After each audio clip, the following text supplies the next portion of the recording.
How's it going, team? This is the Brown Man. I hope all is well. This is going to be my real quick thoughts on Blade. Of course, we are at Captain now, which is kind of let's say in the middle. It's yeah, 4 levels up, right? So we are in the middle. We just got the Captain reward. Not bad. Honestly, it seems like his life steal's pretty low. I don't know if that's intentional. Some people are saying it's a bug, or that his anti-heal applies to himself, which makes sense. We've been playing it a lot of quick play. We're gonna play quick play and whatever until we get him to about Lord, and then we're gonna take him to ranked, just to make sure we have some time in him. And then also people's like, oh wow, it's a Blade, but you start seeing the Lord icon, you're like, oh shit, this guy actually put in the time. You know, some people don't think you put it in time in a character until magically you put on the little Lord outfit. I don't know what that is about, but it does seem like there are some interactions or some duels that I would be about to win, but the life steal doesn't seem like enough. And I'm not saying you have to go in and like beat a 1v6, but there are just certain characters that damage you, and you're just like, hey, I'm at max stacks. It seems like I'm at a disadvantage here. So typically, like a character like Wolverine, or when you have a character with a rage meter and they have full rage, and they're in a 1v1, especially a melee character, they should have the advantage. They should have quite a strong advantage in the 1v1. That is the trade-off for being a character with that has to take time to build their ability, the rage ability, and having to be up close and personal. They have to be granted that lethality, right? They have to be granted that advantage up close.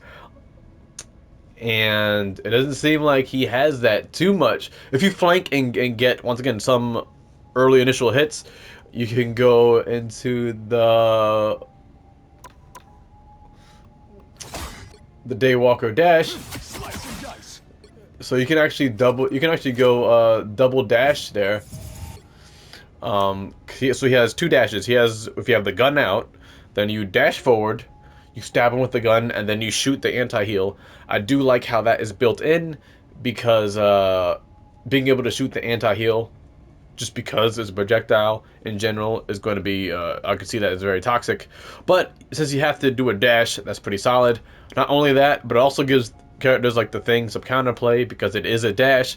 If you drop the Yancey Street Charge area of effect, it does cancel the dash. So there are some counterplay with that.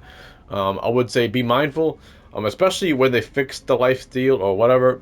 If he has the team up, he's definitely going to be a very deadly force in a 1v1, and in some instances a 2v1, because he's going to have his life steal and the pocket heal from the team up with Cloak and Dagger. You can kind of fight in that or fight around that and get some of that heal.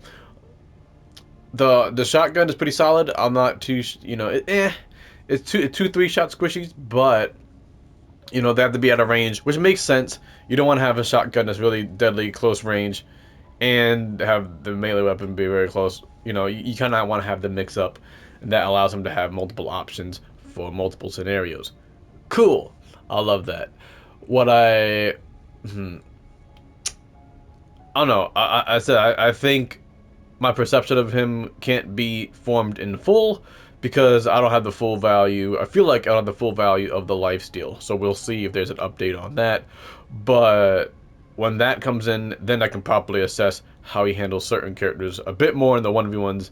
Because there's been, as I said, several 1v1s where I almost won, and it's just not enough.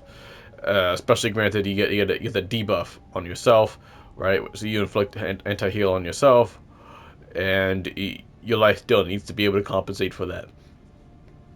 Flanking, getting a support off guard is solid. You can shoot the gun, dash into shoot for the anti-heal, so they can't really heal themselves, and then immediately switch over to Awaken Bloodline, and then just start slashing away.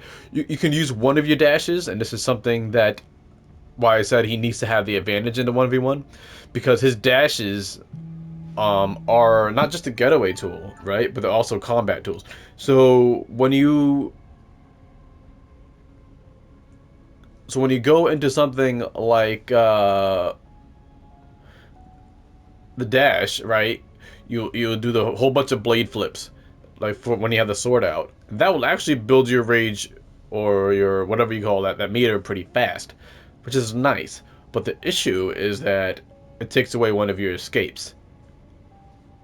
And in exchange for that, he needs to have the advantage in the 1v1, right? If you're using your flips mid fight, then you need to have the in exchange you need to have the advantage in the 1v1. But the drawback is that you can no longer escape, right? Because you use both of your dashes to quickly fill up your meter. So just working on stuff like that has been pretty good. So we'll see. Hopefully there's an update this week. And that's that, team. We're going to get him to Lord by the end of the week.